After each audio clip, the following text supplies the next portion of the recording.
people figure out better ways of doing things, better ways of making products, cheaper and faster.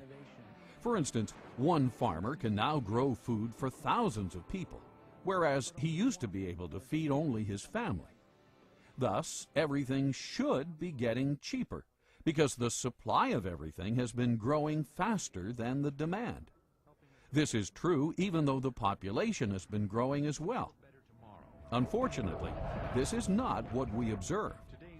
With the exception of a few industries, like the computer industry, and products we import from places like China, it seems that almost everything is getting more expensive, but oftentimes cheaper in quality. How can this be? Over the decades, the productive energy of society seems to be getting siphoned off.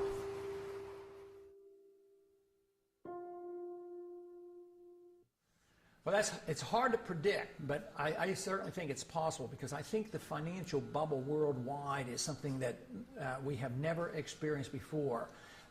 We've had tastes of that, but Alan Greenspan in one way is a genius, and in another way he is an unbelievable threat to us. He's a genius in the sense that in a technical fashion he's been able to keep this system of inflation together longer than anybody else has been able to, especially in this last go-around from 2000 on.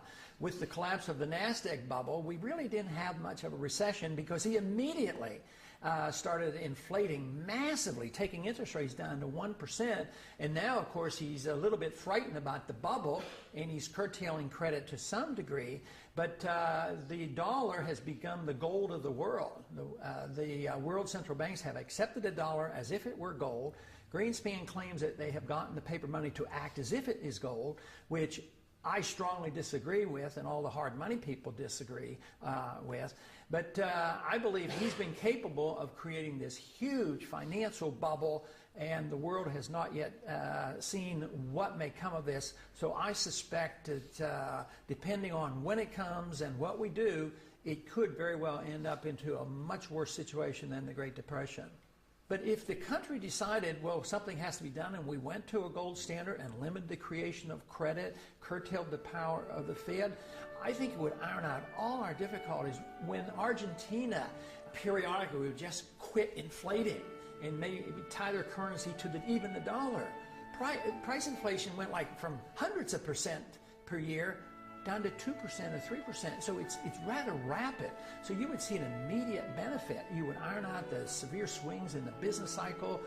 The price problems would be diminished. But the one thing we'd have to give up, which to me would be a benefit, government would have to curtail spending, because they can't tax the people enough to pay for all those bills. So we would have to curtail our spending. So that would be, to me, a tremendous boost to the American people and to the economy. At the same time, we gave sound money. I mean, this would be fantastic. Within months, there would be some people who would suffer from the adjustment period, but it might be the people who have benefited so much over these years. But the average person, the poor person, the jobs would become available. So it would not take a long, long time. What would take a long time is if we refuse to consider it, and the problems get worse, and we have a severe recession or depression and huge inflation, and we do all the wrong things. That is what we should work so hard against. We must get rid of the fiat money system. How do you do that? Well, the first step, of course, the big step, the biggest imaginable step, is for people to realize that they even have one. I mean, how many people walking up and down the streets that go into the polls each year and elect their leaders, how many people know that we have a fiat money system? How are we going to change that unless we have an understanding, an educational foundation at the electoral level? So this is where we have to start. Because so many people in the U.S. are now semi-illiterate, thanks to the government-sponsored public school system, it may be possible to stimulate a discussion on the Federal Reserve only through films and TV shows.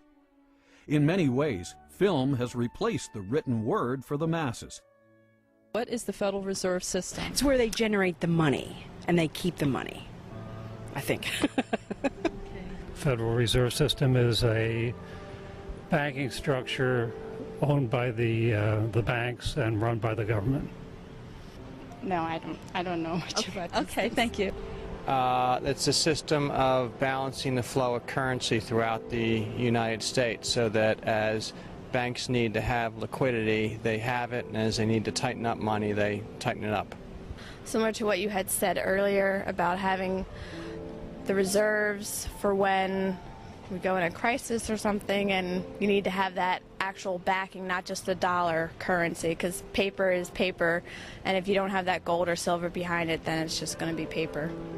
It was established in, if I guessed, I'm not sure, 1913 perhaps, to establish stability in the American financial system. I don't know the answer to that. What is the system? It's a banking system that's run by the government. It's almost like a fourth branch, but it's run by the government, and it's guaranteeing that banks will remain stable. And if they're not stable, they'll take it over. A way of backing up the money. I don't know. Yeah. And what is the Federal Reserve System? Well, do you want Andrew Jackson's opinion of the Federal Reserve System or what? Your opinion? I liked his. It's a bunch of organized crooks. Wow. Now that citizen is informed. Too bad everyone is not as aware of how far we have strayed from our founding principles.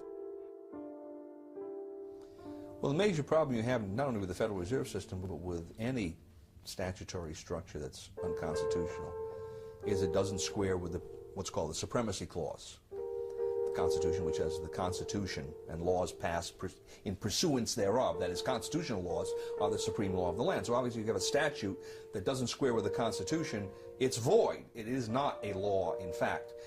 So the question then arises, well, how does that square with the oath of office of representatives, senators, judges? And the answer is it doesn't. That when they come face to face with a statute that is in contradiction of the Constitution, they are to treat the Constitution as the supreme law and treat that statute as void. So that's number one. Here we have a system, the Federal Reserve System, that has all of these constitutional problems, and everyone is essentially looking in the opposite direction. So that doesn't square with the oath of office.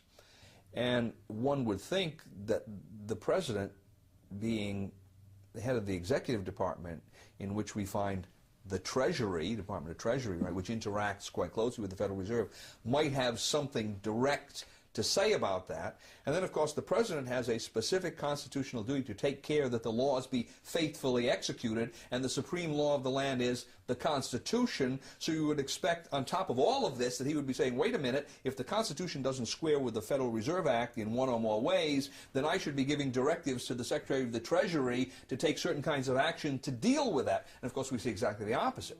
We see the Federal Reserve people, usually the chairman of the Federal Reserve comes to Congress, and he tells Congress directly, and usually tells the president at least indirectly, here's how monetary policy is going to be implemented. So the Federal Reserve is the tail that's wagging the dog when we have all of these questions that it may not be legitimate at all in whole or in part. If you want to see the way power goes in a system or the way the laws are corrupted, follow the money, and the Federal Reserve is a huge agency for the creation of money. If you study monetary history throughout thousands of years, you will find out that paper money has been tried many, many times, and it never succeeds. It always ends badly. The question is when will the dollar end badly? Will it be next year, or in 5 years, or 10 years? I'm convinced it will end unless we do the right things, and that is restore soundness to the money, put restraints on our government, either strictly curtail the power of the Fed or get rid of the Fed. That will be the only way you can save the dollar. But if we continue to do what we're doing now, we will eventually destroy the dollar. Throughout history, as governments grow, they limit the individual's rights. The same thing happened in the Roman Empire. We know this from history, but we also know it from Shakespeare's wonderful play, Julius Caesar. As we start moving toward a bigger and bigger government, it's going to mean that the individual no longer has the right to own his property, the right to do what he wants, the right to live freely, the right to worship as he wants, the right to speak as he wants. The government starts to tell us what to do.